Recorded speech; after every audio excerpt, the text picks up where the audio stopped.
Coming up, I'm taking you to one of the longest running headliner acts in Las Vegas history. They are currently celebrating their 50th anniversary performing together on stage. I'm Mike the Vegas Guy. Thank you for joining me once again as I attempt to rate and review every show playing in Las Vegas, and this is my review of PENN and TELLER. For those of you who might not be familiar, PENN and TELLER are one of the most legendary magic acts in history. They currently boast themselves as the longest running headliner act in Vegas history, depending on the metrics you use, of course. If perhaps you aren't familiar with their stage show, you might know them from their television shows. They've had numerous successful television programs over the years, including their current show, PENN and TELLER Fool Us, on the CW network, which is sort of like a competition show where magicians from around the world come to try and fool PENN and TELLER with their original magic. That show is still in production and they film it at their theater here in Las Vegas. I will circle back to that later on in my review because it is very important.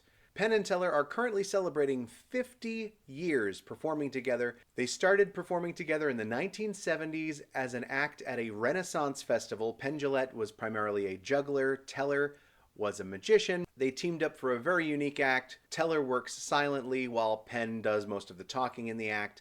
It propelled them to stardom. By the 1980s, they were performing off-Broadway, getting national recognition. And in the 90s, they found their way to Las Vegas, where they have been living and working as headliners ever since. They bounced around from a few hotels. They played at Bally's for a long time.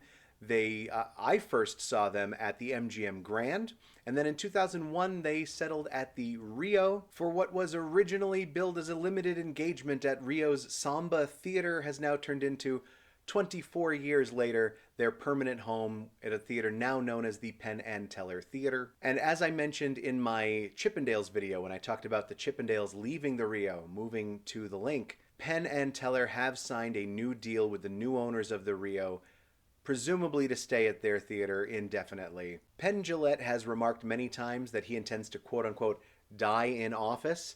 So I'm sure as long as PENN and TELLER are willing and able to, they're going to remain at the PENN and TELLER Theater at the Rio Hotel for as long as they can. Let's talk about the PENN and TELLER Theater. Let's talk about the seating. Let's get into the details of the show. Their current schedule is Thursdays through Sundays, only 4 nights a week, Thursday, Friday, Saturday, Sunday, at 8 o'clock p.m. Now I say 8 o'clock, their doors open an hour earlier and there is live jazz music starting at 7 p.m. The Mike Jones duo has been with them ever since they moved to the Rio. Mike Jones is a jazz pianist. He's featured throughout the show.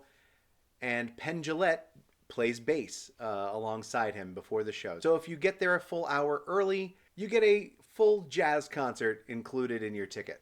Of course, as always, check the website, check the local listings when you arrive to Vegas or when you are planning to purchase tickets.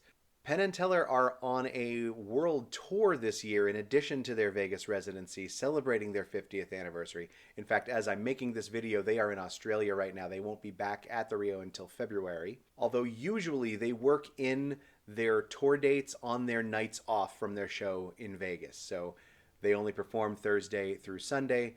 They will go and do a one-off date on a Monday, Tuesday, or Wednesday somewhere else in the country. So apart from their occasional weeks off where they do some international dates, their domestic United States dates will not affect their regular schedule at the Rio usually. So let's talk about the theater, the seating, the pricing. Of course, I am always quoting you the final cost of these tickets after all taxes and fees have been included in your shopping cart. Like I say in my ticketing tutorial that I have on my channel here, those fees are inescapable. They are a part of the ticket cost. For this theater, technically there are only 3 main sections of the theater: the mezzanine, the main floor, and the ampersand seats, the first 5 rows down front. The one good thing about this show, it's been there so long, they kind of have things down to a system.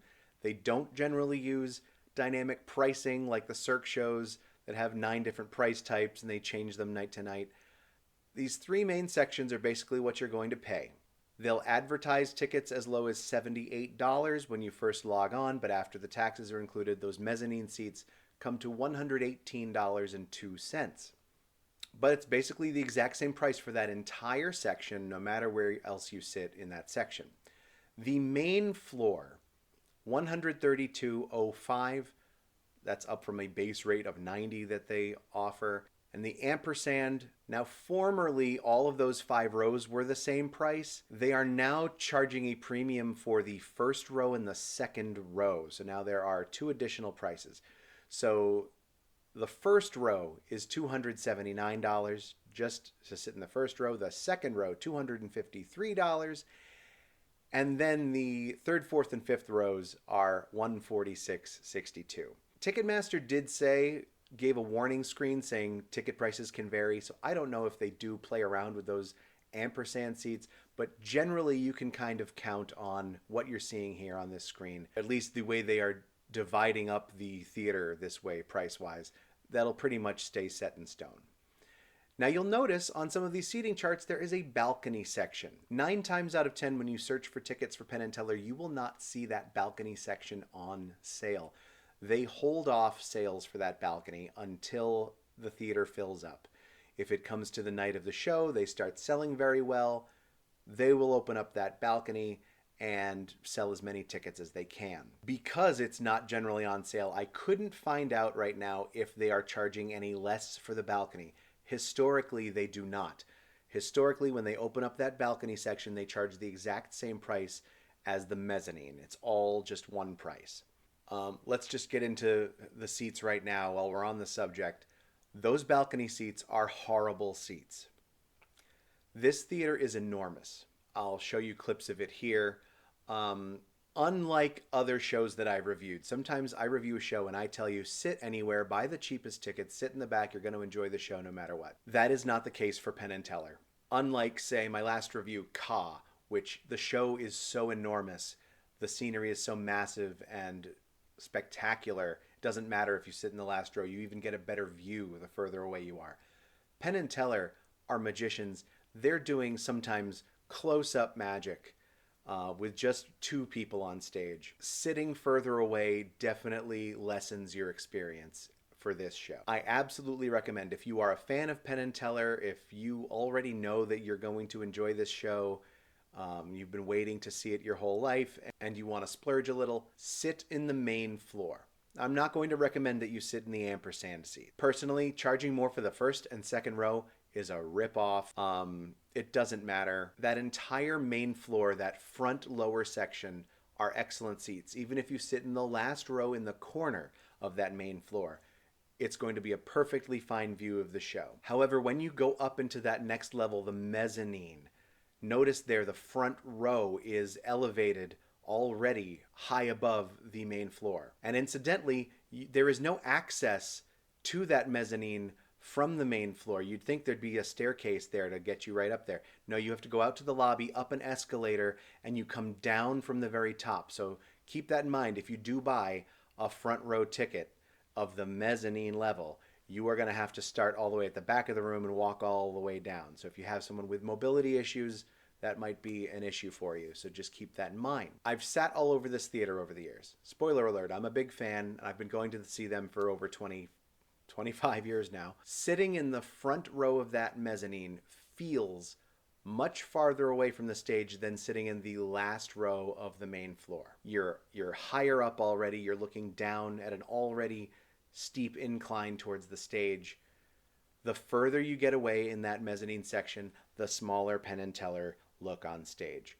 They have video screens on either side of the stage because of this issue. Personally, it bothers me a little because this is a show, this act, they got their start in small venues. They got their start off Broadway, little tiny theaters with less than 500 seats. The Penn and Teller Theater in Vegas has over 1,000 seats. Of course, if you're on a budget, if you are determined to see this show no matter what, of course, get in the room. You're going to enjoy being there one way or another. It is a great show, but just be aware, if you are searching for the best seats, get as close to the stage as you can. Let me slide over. We'll bring in my discount stoplight here. There are discounts out there. They're not going to be terribly steep discounts for this show, but if you follow the usual advice that I give on my ticketing tutorial video that I have on this channel, you should be able to pay less than the full retail price on Ticketmaster on almost any given night, even if it is only $10 or $20 less than usual. I was very easily able to find the mezzanine seats for less than $100 all in. Vegas.com had them coming in at about $87 after all of their fees were included. So 87 down from 118. Not bad. And they had the main floor for about 120, which is only about a $12 difference from the full price, but still a little bit of savings there. And you never know when on a lighter time of the year, less busy time of the year, they might lower those prices, have a higher discount. So it's always good to do your homework as usual. I should also let you know there are usually good deals at the Rio Hotel if you join their Players Club. I've gotten offers in the email regularly for about like 25% off for Penn and Teller. There was one time after signing up, I played a little there. I actually got a free ticket offer for Penn and Teller there. Of course, these benefit more locals. Usually, if you're someone who's going to be frequenting Vegas more often than not, and you join players clubs and you take advantage of deals, doesn't hurt to see what is out there if you're interested in this show. Also, currently this year, 2025, the Las Vegas Advisor, if you are a member of them, you get their coupon book. They have a buy one, get one coupon for Penn and Teller. If you can get a main floor ticket for less than $100, that is an excellent deal for this show. I would take that if you ever see it. So here's the thing about Penn and Teller. Obviously, I've tipped my hand a little. I'm a big fan of theirs. I've been a fan of theirs my entire life. I grew up a Magic nerd. They are legendary performers. If you've never seen them, if you've watched them on TV, perhaps you know about them already, you'd be crazy not to take your opportunity if you are in Las Vegas to finally see them live. However, lately there's an issue with their show that if you are a local, if you're a fan of theirs who is privileged enough to see them more than once, see them every few years, as I mentioned earlier, they are always working on their television show, Penn and Teller Fool Us. And at the end of every episode of Fool Us, they do an original, brand new Penn and Teller illusion. And because this show has been on for so many years now, they have run out of all of their old material and they are constantly working on new material for their television show. They work on that new material in their live show in Las Vegas, which, depending on how you look at it, might be a really great thing. It's a really unique thing that most shows in Vegas don't do. They are always changing the show. They are always coming out with new material. But that makes it a little difficult for me to review for you because the show I just saw a couple of weeks ago very well may be different from the show you come see next month or further on down the year. So perhaps that interests you. You know, you might really think it's fascinating to watch brand new material being worked on, that you're a test audience. Certainly Penn and Teller try to convince the audience that it's an interesting thing that they're getting to witness. But from the standpoint of a reviewer, it literally makes the show hit or miss. Sometimes they're going to bring out a new piece of material that might miss. So unfortunately, that is something I've been critical of their show over the last few years. Over the last 10 years, they've been doing this. But here is some advice I can give you on this subject.